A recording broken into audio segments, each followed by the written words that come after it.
Dear students, today video depend upon Ohm's law. आज की video में हम ओम्स लॉ को डिफाइन करेंगे। Suppose this is a conductor and this is another conductor and we connect these two conductor by a metallic wire. हमने एक metallic wire की help से इन दोनों कंडक्टर को कनेक्ट किया है। यदि इन दोनों कंडक्टर का पोटेंशियल डिफरेंस डिफरेंट है तो इस वायर में एक करंट फ्लो होता है। यदि V1 की वैल्यू V2 से ग्रेटर है, यानी इस कंडक्टर का पोटेंशियल इस कंडक्टर से ज्यादा है, तो इलेक्ट्रिक करंट इस ए कंडक्टर से बी कंडक्टर की तरफ फ्लो होती है।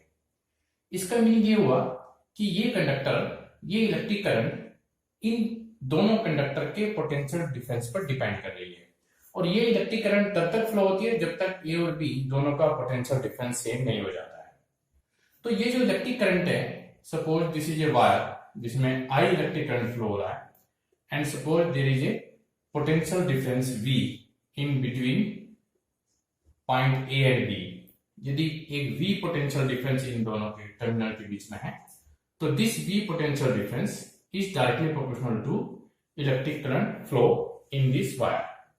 जैसे जैसे इन दोनों टर्मिनल का पोटेंशियल डिफरेंस इंक्रीज होगा, वैसे वैसे इसमें फ्लो होने वाली इलेक्ट्रिक करंट भी इंक्रीज होती है।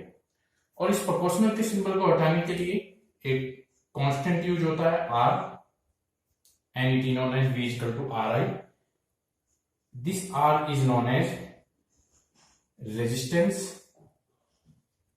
of wire. जिस मटेरियल का बना हुआ है, जिस मटेरियल का बना है उसका रेजिस्टेंस।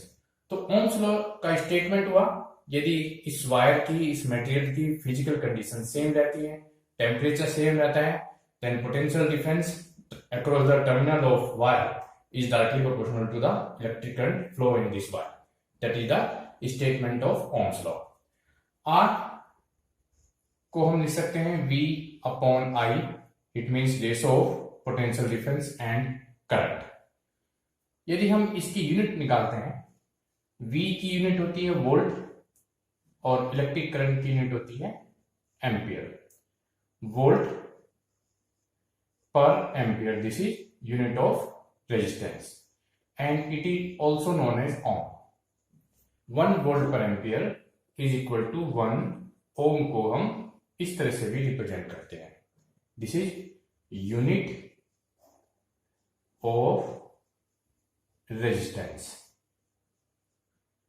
वोल्ट पर एम्पियर और ओम।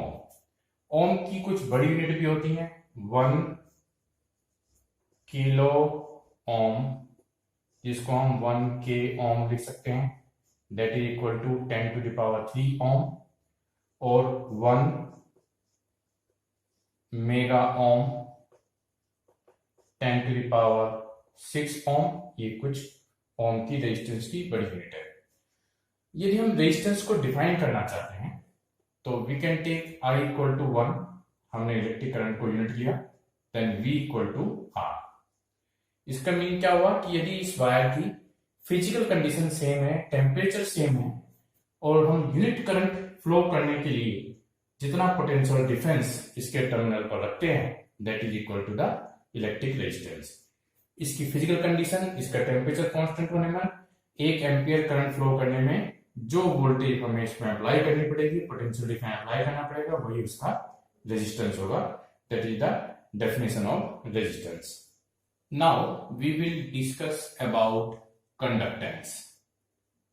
Conductance means reciprocal of resistance. Reciprocal of resistance means 1 upon R.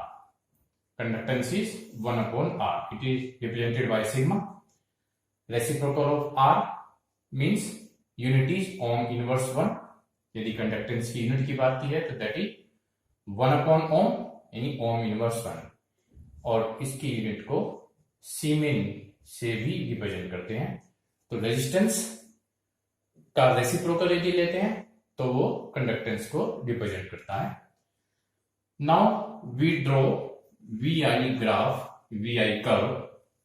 यदि जैसे जैसे टर्मिनल के अक्रॉस, यदि ये वायर है, ये इसके दो टर्मिनल हैं ए बी, हमने इनके across V potential difference apply किया, करंट फ्लो आई है। तो जैसे जैसे हम वी को चेंज करते हैं तो करंट की वैल्यू भी चेंज होती है। यदि एक्स एक्सिस पर पोटेंशियल डिफरेंस को लिया जाए, वाई एक्सिस पे इलेक्ट्रिक करंट को लिया जाए, तो एक कर्व हम इसमें ड्रॉ करते हैं, तो ये कर्व लगभग एक स्ट्रेट लाइन आता है। जितनी भी हम रीडिंग्स लेंगे वो इस स्ट्रेट लाइन में लाई करती हैं। तो this is the curve between V and I। लेकिन ये उसी के लिए जो इस ओम्स लॉ को फॉलो करेगा, यानी मेटलिक मटेरियल होगा। ऐसे मटेरियल जो ओम्स लॉ को फॉलो करते हैं उनको हम बोलते हैं ओमिक रेजिस्टेंस। ओमिक रेजिस्टेंस यानी ऐसे मटेरियल, ऐसे रेजिस्टेंस जिनमें V I के डायरेक्टली प्रोपोर्शनल होता है, that is known as ohmic resistance. Copper, aluminium, iron, ये इनके एग्जाम्पल्स हैं। मेटल मोर और लेस ओमिक रेजिस्टेंस होते हैं। और ऐसे रेजिस्टेंस जो ओम्स लॉ को फॉलो नहीं करते, these are known as non ohmic resistance. Non ohmic resistance, non ohmic resistance का अभी मैं आपको कर्व बताऊंगा। ये कर्व ओमिक रेजिस्टेंस का भी होगा, वीआई कर्व। यदि हमारे पास वीआई कर्व है और हमें इस कर्व की हेल्प से रेजिस्टेंस को कैलकुलेट करना है, तो हम इसका स्लोप कैलकुलेट करते हैं। सपोज एक पॉइंट हम यहां कंसिडर करते हैं P, एक पॉइंट आप यहां कंसिडर करते हैं Q। तो ये जो डिफरेंस है, ये डिफरेंस डेल्टा आई को रिप्रेजेंट करता है। और यहां से आप नीचे परपेंडिकुलर डालें P और Q से, ये जो डिफरेंस है ये डेल्टा V को रिप्रेजेंट करता है। और स्लोप इस कर्व का होना चाहिए delta I upon delta V, delta I upon delta V, and that is known as 1 upon R, क्योंकि R V अपॉन I होता है। R is V proportional to I, V is equal to RI, और R is V upon I, यानी potential difference और resistance, current का ratio resistance होता है। तो ये 1 अपॉन R को रिप्रेजेंट करेगा। R delta V upon delta I होता है। तो जो इस कर्व का स्लोप होगा वो 1 अपॉन R यानी कंडक्टेंस को रिप्रेजेंट करेगा, और उस कंडक्टेंस का रेसिप्रोकल रेजिस्टेंस को रिप्रेजेंट करता है। तो VI कर्व यदि आपके पास है ओमिक रेजिस्टेंस का, तो आप उसका स्लोप कैलकुलेट करेंगे और इस स्लोप का रेसिप्रोकल रेजिस्टेंस होगा। And similarly we can determine the curve VI curve for non ohmic resistance. Ohmic resistance का ये कर्व है, और यदि हमारे पास नॉन ओमिक मटेरियल होगा VI, तो उसका कर्व ये स्ट्रेट लाइन नहीं होगा, वो कुछ इस तरीके से होगा, या वो कुछ इस तरीके से होगा, लेकिन वो एक स्ट्रेट लाइन नहीं आएगा। डायोड, पीएन जंक्शन डायोड, ये इसका एग्जाम्पल है जो नॉन ओमिक होता है। यानी पीएन जंक्शन डायोड में V करंट के डायरेक्टली प्रोपोर्शनल नहीं होता है। जैसे जैसे हम पोटेंशियल डिफरेंस टर्मिनल पर इंक्रीज करेंगे वैसे वैसे करंट इंक्रीज नहीं होगा। This is non ohmic resistance.